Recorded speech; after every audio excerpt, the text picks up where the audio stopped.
And then I discovered that God is the master of molding greatness in the most broken things.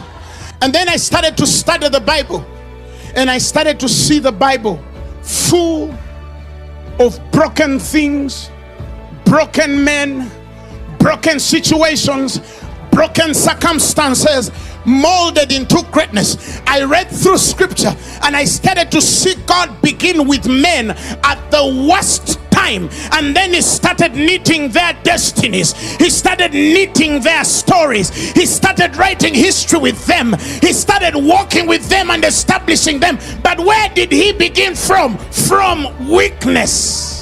He gets Abraham and tell him, begin your story with a barren woman, and I'm going to make you a father to nations. Just begin with a barren woman, for I know the plans that I have towards you. Plans to make you prosper and not to harm you. Plans to give you a future, that hope, that expected end. Where did the father of nations begin from? A barren womb. Oh! He gets to Isaac.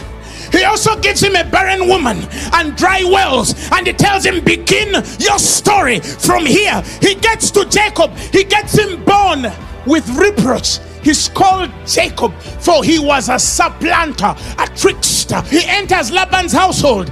They give him a fake woman, and God tells him, begin from there. The boss is a thief. He cheats him in the night. He has to get almond trees, cut them, put these animals to drink on troughs and met, so he can get an inheritance. Why was he cheated? Because God needed to bring a weight of glory.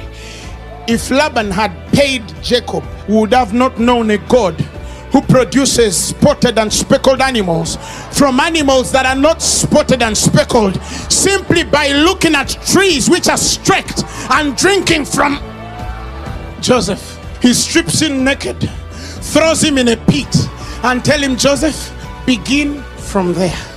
He gets Job. He loses his children, loses his animals, gets boils on his body, and he tells him, now your ministry, the one which they write about, begins here. The destiny of Moses begins floating on water.